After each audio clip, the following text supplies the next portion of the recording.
10-wheeler truck nga padung mo sakay sa barge paingon sa Olango Island diriyot matagak sa pantalan sa Punta Engaño. Luwas sa inoon ang nagmaniho nini. Ano ang report? Naukay ang mga pasahero ug mga trabahante sa pantalan sa Punta Engaño alas 7 kaganihang buntag human diriyot matagak sa dagat kining usa ka 10-wheeler truck. Kining dinhi nga akong gibarugan matud pa ang dapit diin nagmaneuver ang driver sa 10-wheeler truck paingon ngadto sa barge. Apan matud niya samtang nagpaatras siya paingon ngadto sa barge, kalit lang matud pa nabasiyo ang iyahang clutch, hinungdan nga nalahos na hinuon siya paingon ngadto sa dagat.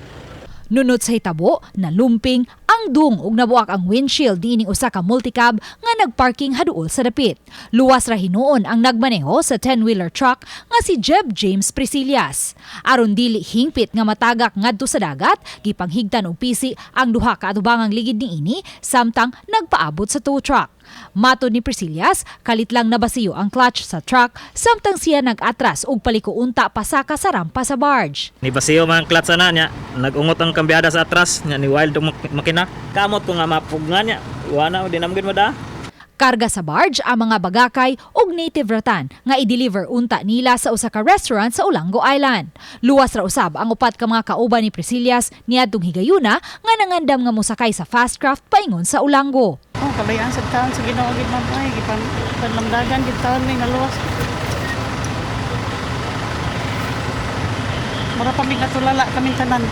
Matod sa tagduma sa pantalan sa Punta Engaño, wa ra maapektuhi ang biyahe sa barge ug sa ubang mga fast craft. Kaning mobira gud ang dump truck, babag ni siya dire. Mo plaster na siya aron mabira na ang dump truck nga nahagbong, no?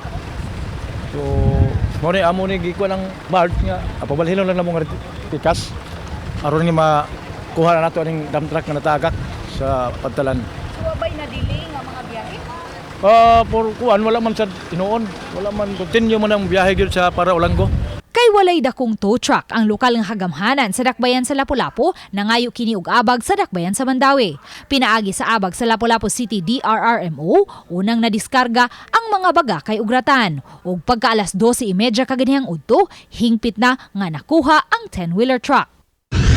Sa Pigasbahin, rescue vehicle sa lungsod sa Hinatilan nalimbuwad samtang nagbiyahe subay sa Mualboal ug Badyan kagahapon sa hapon. Ang rescue vehicle gikatahong gimaneho sa usa ka Vivencio Flores. Luwas ra hinuon si Flores ug ang iyang kauban. Base sa inisyal nga investigasyon sa kapulisan, way kasugat nga sakyanan ang naasoyng rescue vehicle nga padung untang magkuha og pasyente. Padayon pang gisusi ang posibleng hinungdan sa pagkalimbuwad niini.